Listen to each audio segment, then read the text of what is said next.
Hi friends, ಹೇಗಿದ್ದೀರಿ ನೀವೆಲ್ಲ? ನೀವು ನೋಡ್ತಾ ಇದ್ದೀರಿ VMA ಕ್ರಿಯೇಟಿವ್. ನಾನು ನಿಮ್ಮ ವೇಣುಗೋಪಾಲ.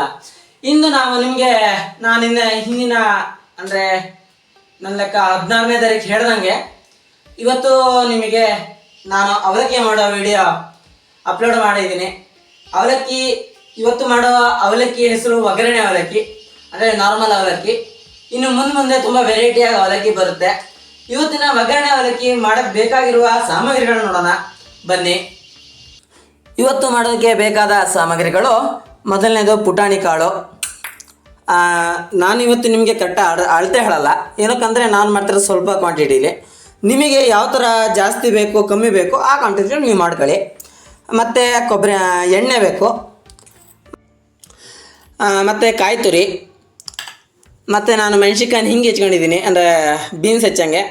ನಿಮಗೆ ಯಾವ ಥರ ಬೇಕೋ ಆ ಥರ ಹೆಚ್ಕೊಳ್ಳಿ. ಆಮೇಲೆ ಬೀನ್ಸ್ ತಗೊಂಡಿದ್ದೀನಿ, ಅಂದರೆ ನಿಮ್ಮ ತರಕಾರಿ ನೀವು ಟೊಮೆಟೊ ಹಣ್ಣು ತಗೊಬೋದು, ಕ್ಯಾರೆಟ್ ತಗೊಬೋದು, ಬೀನ್ಸ್ ತಗೊಬೋದು. ನಿಮಗೆ ಯಾವ ಥರ ತರಕಾರಿ ಬೇಕೋ ಅದ್ರ ತರಕಾರಿ ತೆಗೆದುಕೊಳ್ಳಿ.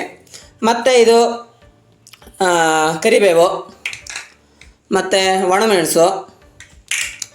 ಇಲ್ಲಿ ನಾನು ಸಾಸಿವೆ ಮತ್ತು ಉದ್ದಿನಬೇಳೆನ ಹಾಕೊಂಡು ಇಟ್ಕೊಂಡಿದ್ದೀನಿ, ಒಗ್ಗರಣೆ ಬರುತ್ತದು. ಮತ್ತು ಇದು ಅರಿಶಿಣ ಪುಡಿ, ಮತ್ತು ಮೇನಾಗಿ ಅವಲಕ್ಕಿ, ನಮ್ಮ ಸೀರಿಸಿನ ಹೆಮ್ಮೆ ಅವಲಕ್ಕಿ, ಮತ್ತು ನಿಂಬೆಹಣ್ಣು.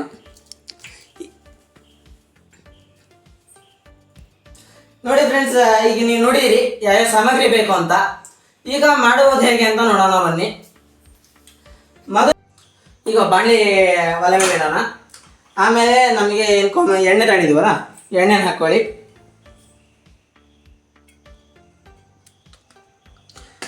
ಅಲ್ಲಿ ಬೆಂಕಿ ಹಚ್ಚಿ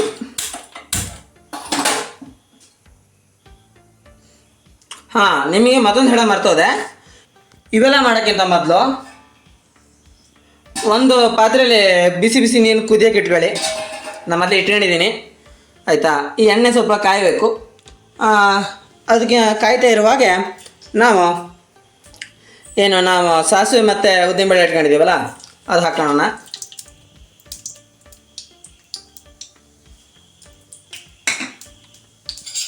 ಈಗ ಉದ್ದಿನಬೇಳೆ ಕೆಂಪಗಾಗಬೇಕು, ಸಾಸಿವೆ ಚಟಪಟ ಅಂತ ಸೌಂಡ್ ಬರಬೇಕು.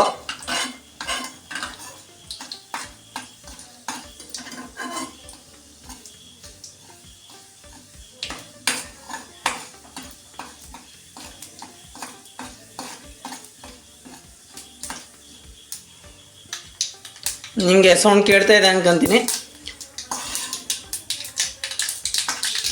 ಸಾಸಿವೆ ಚಟಪಟ ಅಂತ ಇದೆ, ಉದ್ದಿನಬೇಳೆನೂ ಕೆಂಪಗಾಗಿದೆ. ಈಗ ನಾವೇನು ಕರಿಬೇವು ತಗೊಂಡಿದ್ದೀವಲ್ಲ, ಕರಿಬೇವನ್ನ ಹಾಕಿ, ಮತ್ತು ನಾವೇನು ಒಣಮೆಣಸು ತಗೊಂಡಿದ್ದೀವಲ್ಲ ಅದನ್ನು ಹಾಕಿ ಲೋ ಫ್ಲೇಮಿಗೆ ಇಟ್ಕೊಳ್ಳಿ. ಇದಾದಮೇಲೆ ಮತ್ತು ಈಗ ನಾವೇ ಹಸಿ ಮೆಣಸಿದ್ವಲ್ಲ, ಹಸಿ ಮೆಣಸನ್ನು ಹಾಕಿ, ಮತ್ತು ಬೀನ್ಸ್ ಹಾಕ್ಕೊಳ್ಳಿ.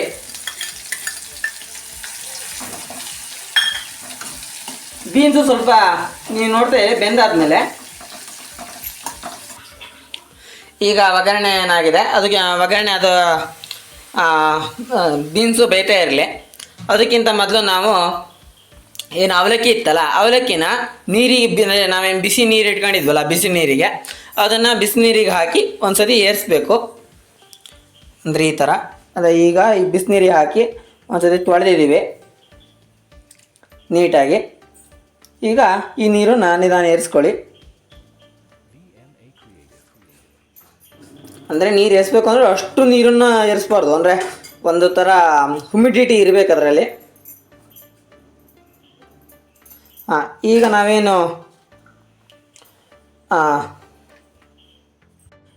ಅವಲಕ್ಕಿನ ಏರಿಸಿದ್ದೀವಿ. ಈ ಅವಲಕ್ಕಿಗೆ ನಿಮಗೆ ನಾನು ಹೇಳೋದು ಮರ್ತೋಗಿದ್ದೆ ಆವಾಗ. ಈ ಅವಲಕ್ಕಿಗೆ ನಾವು ಬೆಲ್ಲ ಹಾಕಬೇಕು, ಇಲ್ಲ ಸಕ್ಕರೆ ಹಾಕಬೇಕು. ಬೆಲ್ಲ ಹಾಕಿದರೆ ತುಂಬ ಒಳ್ಳೆಯದು. ಈಗ ನಾನು ಅವಲಕ್ಕಿನ ಬೇರೆ ಒಂದು ಬೌಲಿಗೆ ಮಾಡ್ಕೊಂಡಿದ್ದೀನಿ. ಈಗ ಮೊದಲನೇದಾಗಿ ಇದಕ್ಕೆ ಬೆಲ್ಲ ಹಾಕ್ಕೊಳ್ಳಿ, ಅಂದರೆ ನಿಮ್ಮ ರುಚಿ ನೋಡ್ಕೊಂಡು ಹಾಕ್ಕೊಳ್ಳಿ. ನಿಮ್ಗೆ ಜಾಸ್ತಿ ಸಿಹಿ ಬೇಕು ಅಂದರೆ ಬೆಲ್ಲ ಜಾಸ್ತಿ ಹಾಕ್ಕೊಳ್ಳಿ. ಮತ್ತೇನು ಅರಿಶಿನ ಇದೆಯಲ್ಲ, ಅರಿಶಿನ ಹಾಕ್ಕೊಳ್ಳಿ ಚೂರು. ಆಮೇಲೆ ನಿಂಬೆಹಣ್ಣು ಇದೆಯಲ್ಲ, ನಿಂಬೆಹಣ್ಣು ಹಾಕ್ಕೊಳ್ಳಿ, ಬೀಜ ಮತ್ತು ಹಾಕಬೇಡಿ. ಸಾರಿ, ನಂದು ಮತ್ತೊಂದು ವಿಡಿಯೋ ಕ್ಲಿಪ್ ಡಿಲೀಟ್ ಆಗಿದೆ. ಈಗ ಹೇಳ್ತೀನಿ ಕೇಳಿ ಏನು ಮಾಡಿದ್ದೀನಿ ಅಂತ. ನಾನು ಮೊದಲು ಇಲ್ಲಿ ನಮಗೆ ರುಚಿಗೆ ತಕ್ಕಷ್ಟು ಉಪ್ಪು ಹಾಕ್ಕೊಂಡಿದ್ದೀನಿ.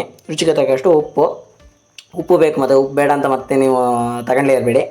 ಆಮೇಲೆ ನಿಧಾನ ಕಲಿಸ್ಕೊಂಡಿದ್ದೀನಿ, ಮಿಕ್ಸ್ ಮಾಡಿದ್ದೀನಿ ನೀಟಾಗಿ.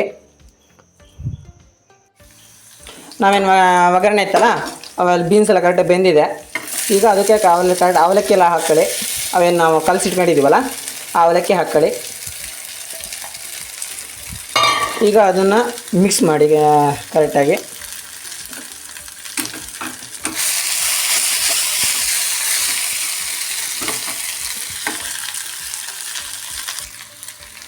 ಈಗ ಕರೆಕ್ಟಾಗಿ ಮಿಕ್ಸ್ ಮಾಡ್ಕೊಳ್ಳಿ.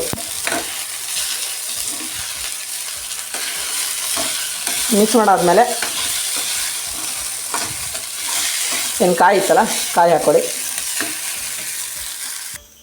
ಈಗ ಅವಲಕ್ಕಿ ರೆಡಿಯಾಗಿದೆ, ಮಿಕ್ಸ್ ಮಾಡಾಗಿದೆ. ಆ ಮಿಕ್ಸ್ ಮಾಡಾದ್ಮೇಲೆ ಅವಲಕ್ಕಿ ರೆಡಿಯಾಗಿರುತ್ತೆ. ಈಗ ಆದಮೇಲೆ ನೀವು ಕಾಯಿನ ಈ ಥರ ಕಾಯಿ ಏನು ತುರಿದಿದ್ದೀವಲ್ಲ ಅದನ್ನು ಈ ಥರ ಮೇಲ್ಗಡೆ ಹಾಕಿ ಒಂದು ಸತಿ ಮಿಕ್ಸ್ ಮಾಡಿಕೊಡಿ. ನಿಮ್ಮ ರುಚಿಯಾದ ಅವಲಕ್ಕಿ ಸವಿಯಲು ಸಿದ್ಧ.